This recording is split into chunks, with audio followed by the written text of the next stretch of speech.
거룩하신 하나님 아버지 감사합니다. 지난 10년 한순간 한순간이 주님의 은혜였습니다. 붙드심이었습니다. 채워주심이었습니다. 그 모든 것 주께 영광을 돌리옵나이다. 오늘 10주년을 맞이하며 또 다가오는 10년은, 다가오는 우리의 남은 생애는 어떻게 살 것인가 교회를 통해서 다시 한번 고민하게 하시고 기도하게 하시고 결단하는 시간 될 수 있도록 은혜를 더해 주시옵소서. 힘이 부족한 중에 주의 말씀을 들고 서서 긍휼히 여기사 성령의 충만함을 더듬혀 주시옵소서. 함께해 주실 줄 믿사오며 예수님 이름으로 기도하옵나이다. 아멘. 제가 처음 선교사로 나가서 이제 훈련을 받을 때 아직 선교사는 아니고 선교 훈련을 이렇게 막 봤는데 참 궁금했습니다. 선교사는 뭐라는 거지? 선교가 어떤 게 선교인가? 그래서 평생을 선교지에서 사역하신 이 선배 선교사님께 여쭤봤습니다. 도대체 선교란 뭡니까? 어떻게 무엇을 하는 것이 선교입니까? 그랬더니 그분이 아주 간단하게 설명하였습니다. 교회를 세우는 게 선교다. 선교는 교회를 세우는 거다. 복음을 전하고 제자를 삼고 신학교를 세우고 왜 이런 사람인가? 그 모든 귀결은 결국 교회를 세우기 위한 것이다. 교회를 세우는 것. 그래서 저는 선교사로 사역하면서 늘 교회에 대한 고민이 많았습니다. 백제와 같은 저분들, 또 어그러진 길로 가는 그 공동체에 도대체 어떻게 교회를 가르치고 또 우리는 어떤 교회를 세울 것인가 이런 고민을 했습니다. 오늘 그런 고민을 한번 다시 하게 되는 그런 10주년 얘기입니다. 교회는 무엇인가? 우리가 잘 아는 대로 교회는 하나님으로부터 부르심을 입은 자들의 모임입니다. 세상과 제어를 같은 세상에서 하나님의 부르심을 받고 모여서 이룬 공동체, 이게 교회죠. 예수님은 가이사랴 빌립보에서 사람들이 나를 누구라 그러냐, 너희는 나를 누구냐 이렇게 물어봤습니다. 그때 베드로가 아주 우리가 잘 아는 아주 당찬 신앙 고백을 했죠. 주는 그리스도시요 살아계신 하나님의 아들입니다. 그랬더니 예수님이 베드로를 칭찬하시고 이렇게 말씀하셨습니다. 너는 베드로라. 내가 이 반석 위에 내 교회를 세우리니 음부의 권세가 이기지 못하리라. 내 교회를 세운다. 네 그 믿음의 고백 앞에 그 고백으로 이 교회를 세운다. 그러니까 교회는 예수님이 친히 내가 세우겠다. 그 공동체입니다. 주님이 세운 공동체. 주님의 십자가의 핏값으로 세운 공동체. 그것이 교회입니다. 이 교회는 하나님께서 태초부터 계획하신 것이고 예수 그리스도의 몸으로 친히 세운 것입니다. 그래서 이 공동체 안에는 인종, 국가, 모든 담들이 다 허물어진 세상에 둘도 없는 가장 새로운 공동체가 바로 교회인 것입니다. 그러면서 우리가 성경을 보면 참 우리가 이런 교회가 됐으면 좋겠다 하는 그 본인을 삼을 만한 교회가 많이 있죠. 그 중에 하나가 이 데살로니가 교회입니다. 오늘 본문입니다. 이 데살로니가 전서는 데살로니가 인해 그 교회에 보낸 편지인데 여기에는 그 어떤 그 서신서보다도 사도 바울의 아주 성도와 교회에 대한 칭찬으로 가득합니다. 이렇게 칭찬이 많을 수가 없어요. 1절 7절만 보더라도 바울은 데살로니가 교인들이 이렇게 말합니다. 너희가 마게도냐와 아가에 있는 모든 믿는 자의 본이 되었다. 또 2장 19절에는 이렇게 말합니다. 우리의 소망이나 기쁨이나 자랑의 면류관이 무엇이냐? 그가 강림하실 때 우리 주 예수 앞에서 너희가 아니냐? 너희는 우리의 영광이요 기쁨이라. 여러분, 바울과 그 동역자에게 참 너희는 나의 영광이요 기쁨이라고 이런 칭찬을 받은 교회가 얼마나 있을까요? 그렇게 찾아보기가 쉬운 것은 아닙니다. 그렇다면 참 데살로니 교회가 이렇게 칭찬을 받고 또 격려를 받은 교회인데 어떤 교회인가 살펴보도록 하겠습니다. 시간 관계상 간단하게 말씀드리면 이 데살로니가 교회가 세워진 과정은 사도행전 17장에 나옵니다. 그런데 사도 바울이 이 빌립보에서 교회를 세우며 핍박을 받고 또 건너간 곳이 데살로니가인데 거기서 3주 동안 안식일에 복음을 전했습니다. 그랬더니 경건한 헬라니가 또 적지 않은 교부인들이 바울의 복음을 받아들이고 이제 교회가 성태동이 됐습니다. 그런데 그 주변의 유대인들이 시기해서 핍박이 아주 극심하게 하게 되니까 이제 간 믿어서 공동체에 이르는 그 교회를 두고 바울은 떠날 수밖에 없었습니다. 떠나서 늘 노심초사하며 이제 각 복음을 받은 저들 공동체가 어떻게 될까? 참 두렵고 떨리는 마음으로 늘 노심초사했는데 바울이 고린도에 머물러 있는 동안에 이 디모데를 통해서 이 데살로니가 교회 형편을 듣게 됐습니다. 근데 그 소식은 바울이 그렇게 노심초사했던 것과 달리 여러 가지 핍박과 어려움은 여전하지만 그 교회가 믿음 안에서 든든하게 아름답게 잘 성장하고 있습니다. 이런 소식이었습니다. 이 소식을 정말 기적과 같은 것이죠. 왜냐하면 데살로니가 교회의 형편을 잠깐만 살펴봐도 그 교회가 과연 계속해서 세워져 나갈 수 있을까? 존립 자체가 굉장히 위태로운 때이죠. 뭐 바깥으로는 지금 여러 가지 핍박이 아주 극심하게 계속되고 있는데 시기하고 어떻게든 넘어뜨리려 하는 사람이 많은데 지도자는 이제 떠났고 그들이 받은 교육이나 훈련은 극히 미약하고 거기서 유지하는 것 자체가 쉽지 않은 일입니다. 그런데 오히려 이런 형편에서 데살로니가 교회는 모든 믿는 이제 본인했다. 얼마나 참 감격하고 감사한 일입니까? 이것은 정말 특별한 하나님의 은혜다 말하지 않을 수 없는 것이죠. 그래서 사도 바울은 이 데살로니가 우리 읽었던 이사야 사절 보면 내가 데살로니가 교회를 보면서 감사한다. 이 감사의 기도를 드리는 것이 나오는 겁니다. 우리가 데살로니가 교회가 어떻게 이렇게 어렵고 힘든 상황에서 본이 되는 교회가 될 수 있었는가? 여러분 한 가지 우리가 꼭 기억해야 할 것은 교회는 인간들만의 공동체가 아닙니다. 우리가 지금 뭐 사람들만 모인 것 같아도 이 안에 성령님이 계십니다. 교회는 주님의 공동체입니다. 주님이 불러 모으셨으니 주님이 책임지시고 관리하시고 돌보시고 양육하시는 겁니다. 바울은 떠났지만 주님의 영은 떠나지 않으셨습니다. 그곳에서 핍박 가운데 있는 데살로니가 교회를 더 풍성한 은혜로 채워주셔서 그들의 믿음이 성장하고 아름다운 믿음의 본을 끼칠 수 있는 때까지 나아갈 수 있었던 겁니다. 교회는 성령님께서 인도하신다. 아멘. 여러분, 그래서 데살로니가 교회를 기억할 때마다 사도 바울은 감사합니다. 2절로 이렇게 됐죠. 우리가 너희 모두로 말미암아 항상 하나님께 감사하며 기도할 때 너희를 기억하며 이렇게 됐습니다. 너희 모두로 말미암아 어떠한 사람이 아니라 너희 모든 한 사람 한 사람들 그 사람이 정말 보석 같은 존재구나. 너희가 정말 귀한 사람이다. 너희들이 존재 때문에 나는 정말 너희를 생각하고 기억할 때마다 감사한다. 이런 말씀을 지금 하고 있는 겁니다. 그리고 또 하나 감사할 것은 그들이 보여주는 모습. 그들의 존재가 참 귀한데 더 나아가서 그들이 보여주는 삶이 얼마나 아름다운지 바울은 디모데를 통해서 들었던 데살로니가의 그 여러 가지 활동상과 그 이야기를 들으면서 그것을 아주 간략하게 세 가지로 이렇게 요약을 했습니다. 3절이죠. 너희 믿음의 역사와 사랑의 수고와 우리 주 예수 그리스도에 대한 소망의 인내를 우리 하나님 앞에서 끊임없이 기억하는. 읽으면 뭐 사도 바울이 참 좋아하는 단어 중에 하나입니다. 믿음, 소망, 사랑. 이 세 가지는 항상 있을 것이다. 이렇게 말했죠. 고린도서 13장에. 우리 성도가 예수를 믿고 나서부터 우리 평생에 믿음, 소망, 사랑은 우리의 가장 기본적인 덕목입니다. 믿음이 있어야죠. 사랑이 있어야죠. 소망이 있어야죠. 그런데 이런 덕목을 이제 간 믿은 성도들이 충분히 갖고 있고 그것을 발휘하며 살고 있다. 참 얼마나 감사한 일입니까? 그래서 감사한다는 겁니다. 믿음의 역사가 뭐죠? 좀 말이 어려운 것 같아도 공동 번역을 보니까 믿음의 활동입니다. 이 역사라는 말이 좀 거창한 얘기지만 사실은 행한다는 말입니다. 믿음으로 행한다. 너희들의 모든 삶에 참 믿음으로 행하는 것이 있다. 행하는 믿음 같은 것이죠.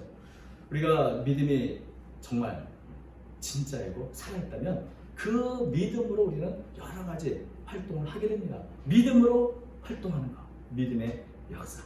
사랑의 수고, 그들은 사랑으로 수고한다는 겁니다. 여러분, 우리가 다 사랑을 알죠? 수고 없는 사랑은 없습니다. 만약에 아무런 수고도 없이 그냥 사랑이라는 것을 우리 한다고 하면 그것은 감정적이거나 굉장히 추상적인 사랑이죠. 마치 이것은 공산주의자들이 나는 인류를 사랑해 하는 것 같은 겁니다. 구체적인 건 아무것도 없고 머릿속으로만 사랑하는 것은 진정한 사랑이 아닙니다. 정도의 차이 있지만 누구나 다 사랑으로 수고합니다. 사랑으로 수고할 때 그 사랑은, 그 수고는 기쁨이 됩니다. 그것이 정말 기뻐서 사랑하면서 기뻐서 하는 것이죠. 만약에 이거 너무 힘든데 억지로 한다, 그 안에 사랑이 없어서 그렇습니다. 그리고 세 번째 뭡니까? 소망에 인내. 소망으로 인내한다. 그들이 지금 현재 핍박이 극심합니다. 유혹도 있습니다. 그런데 예수님 오실 때 주님 나를 칭찬하신다, 주님 앞에 내가 선다, 이런 소망을 갖고 모든 어려움을 극복해 나가는 겁니다. 인내라는 말이 견고함, 힘들 때 견디는 힘, 이런 것을 말하는데, 또 소망으로 내가 인내하고 또 인내하기 때문에 소망을 성취하게 됩니다. 그래서 믿음, 소망, 사랑, 이 세 가지가 보여주는 모습은 우리 성도들에게는 정말 없어서는 안 되는 가장 기본적이고 가장 중요한 모습인데, 여러분, 우리는 알고는 있지만 어떤 분 이런 말을 했습니다. 십자가에 달린 이 그리스도, 그것을 우리가 말로 설명하거나 이러기 너무 쉽지만 그것을 나의 삶으로 그린다는 것은 얼마나 어려운가. 예수님의 어떤 분야를 말로 설명을 할 수 있는데 나의 삶으로 그것을 드러내 보여준다는 것은 쉽지 않죠. 그게 그때 필요한 것이 믿음, 역사, 사람의 수고, 소망이 있는 것입니다. 그래서 이 데살로니가 교회는 자신들이 하나님의 사람, 예수를 믿는 사람이라는 것을 구체적인 삶의 현장에서 믿음의 역사로, 사랑의 수고로, 소망의 인내로 증명한 교회이기 때문에 사도 바울은 그들 중에 감사하고 또 이 길이 정말 모든 믿음의 본이 되고 있다라고 말하고 있는 것입니다. 바울이 한 가지 확신합니다. 무엇을 확신합니까? 이런 성도들의 모습을 보면서 그들은 정말 하나님의 사랑을 받은 사람들이요 택하신 자들이다 하는 것을 확신한 것이죠. 4절, 하나님의 사랑하심을 입은 형제들아 너희를 택하심을 아노라. 그래서 데살로니가 교회의 이런 성장은 바울이 아니라 성령의 특별한 돌보심이었습니다. 믿음과 삶이 일치되는 그런 모습을 보였다는 면에서 데살로니가 교회는 우리에게 본이 됩니다. 근데 저는 이 말씀을 좀 읽으면서 한 가지 의문이 생겼습니다. 데살로니가 교회가 참 훌륭한 교회인데 10년 후에는 어떻습니까? 그 후에는 또 어떻게 했을까? 여러분, 시간이 지나도 이런 성도가 계속 유지됐을까? 왜 이런 의문을 가질까요? 그렇지 못한 교회를 많이 보았기 때문에 그렇습니다. 참 아름다운 믿음의 역사들을 간직한 교회들이 언젠가부터 변질되기 시작하고 주님이 원하셨던 그 모습을 잃어버리고 칭찬받고 본이 있던 교회가 오히려 근심거리가 되고 걱정거리가 되는 그런 경우를 우리는 너무나 많이 현재에도 보고 있습니다. 그래서 지금 많은 분들이 참 교회를 위해서 걱정하고 법리를 하고 있는 분들이 많습니다. 근데 그 중에 한 분이 복음주의자 세계적인 베스트셀러 작가이기도 한 필립 얀시라는 분입니다. 저도 이번 책을 읽으면서 이제 좀 소개를 해야겠다 이렇게 생각해서 오늘 좀 말씀을 드리려고 합니다. 이분이 참 젊은 시절에 교회에서 쭉 성장했는데 교회 때문에 받은 상처들이 많아요. 굉장히 씁쓸한 경험들이 많습니다. 자신이 성경을 읽을 때 교회는 이래야 되는데고 알고 있는데 막상 교회 보면 그렇지가 않은 것이죠. 성령의 교회가 너무나 다른 모습을 어릴 때부터 보면서 회의가 되기 시작했습니다. 그러면서 이런 궁극적인 질문을 했습니다.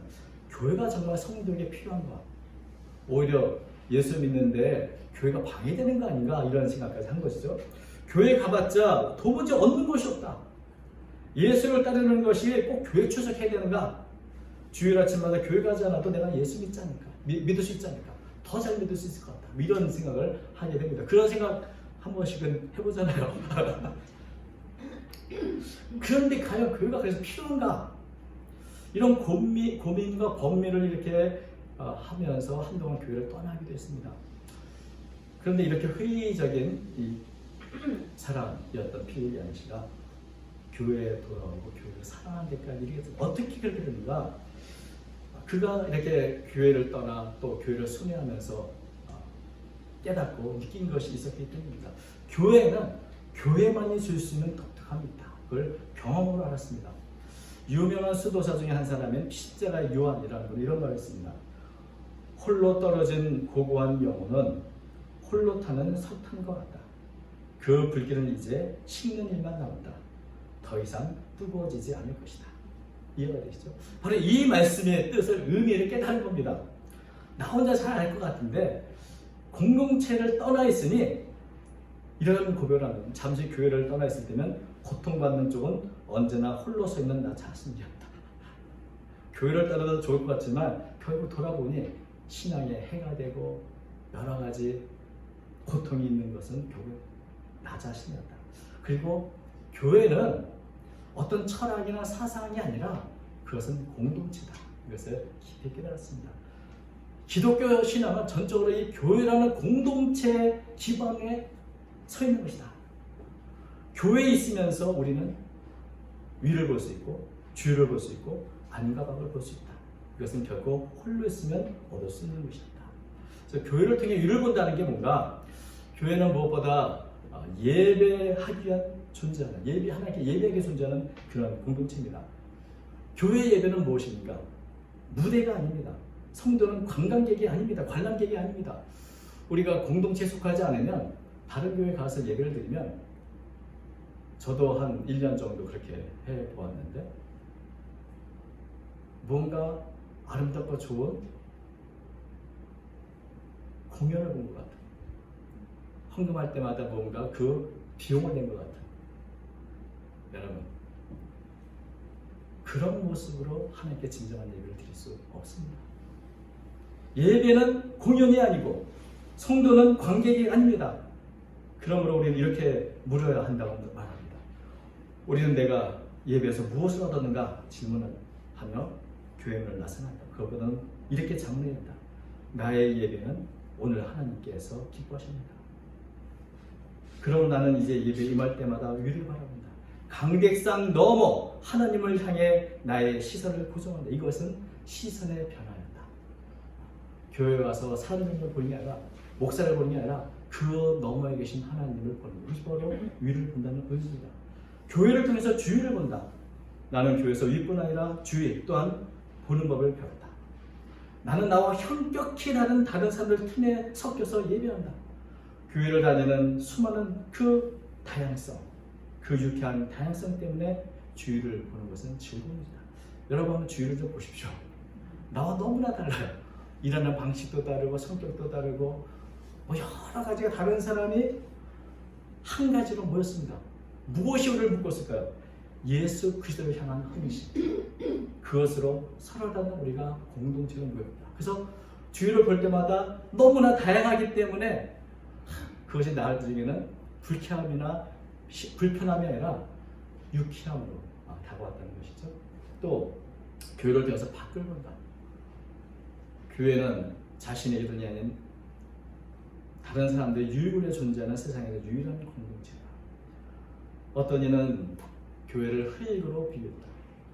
교회는 걸음과 같다.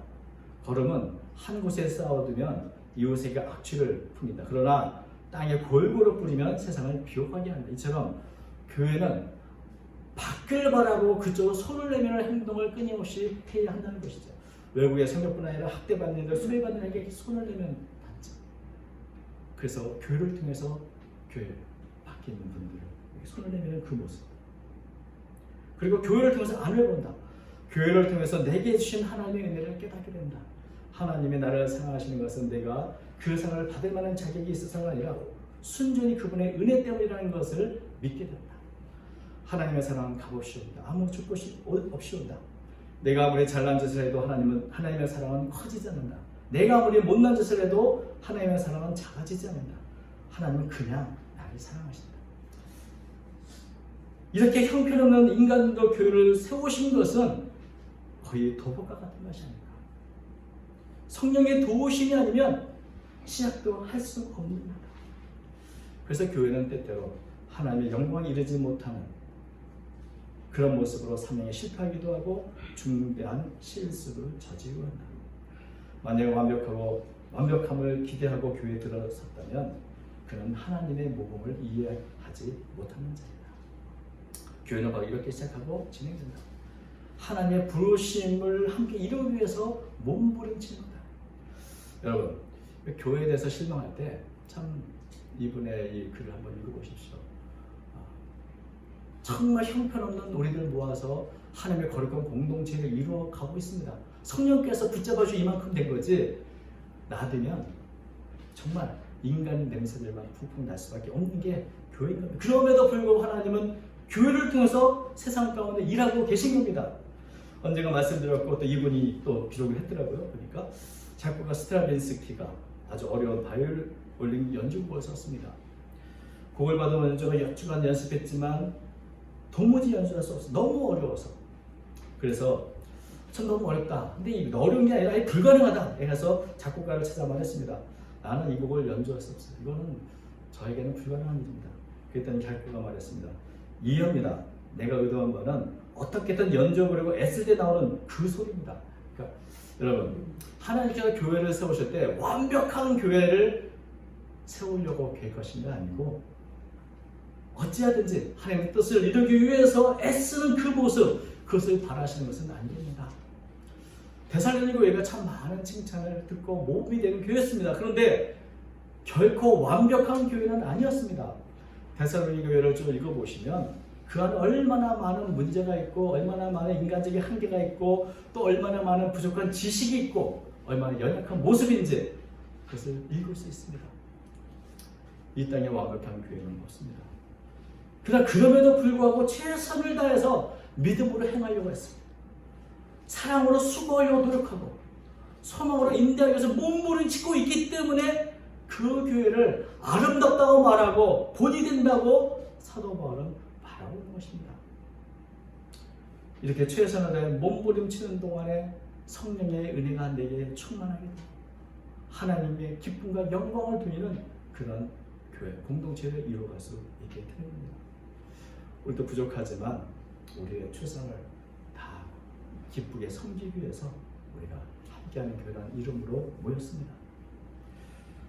우리도 함께 정말 부족하고 연약하지만 최선을 다해서 이렇게 노력할 수 있기를 바라는데, 사실 제가 이걸 준비하면서 다시 한번 하나님의 인도하심을 깨달은 것은 우리 함께하는 교회의 표를 보십시오. 여기 우리가 나갈 방향으로 처음 교회를 세우면서 세웠던 표인데, 기쁨으로 삶을 드리는 예배 공동체, 위를 바라보는 겁니다. 주님과 함께.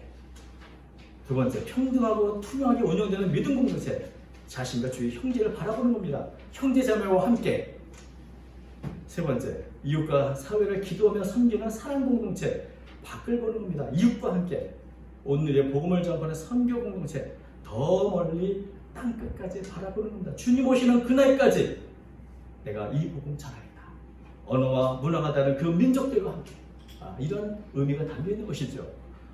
너무나 멋있고 아름다운 표 아닙니까?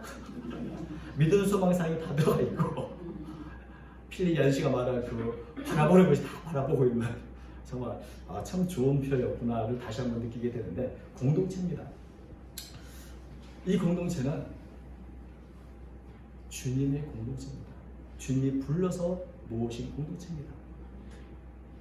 주님께서 택하신 이들이 모여서 부족하지만 연약하지만 믿음으로 또 사랑으로 또 소망을 갖고 이렇게 애쓰는 그런 공동체. 이제 10년 하나님께서 은혜로 여기까지 오게 하셨습니다.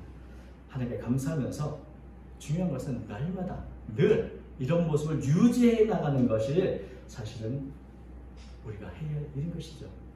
하나님의 은혜를 사모하고 성령께서 인도하심에 순종하면서 하루하루 이 복된 사명을 감당할 때 우리도 알지 못하는 사이 세상에 등대어 빛의 역할을 하게 될 줄로 믿습니다. 이런 은혜가 우리 모두에게 임하시기를 주의 이름으로 축원드립니다.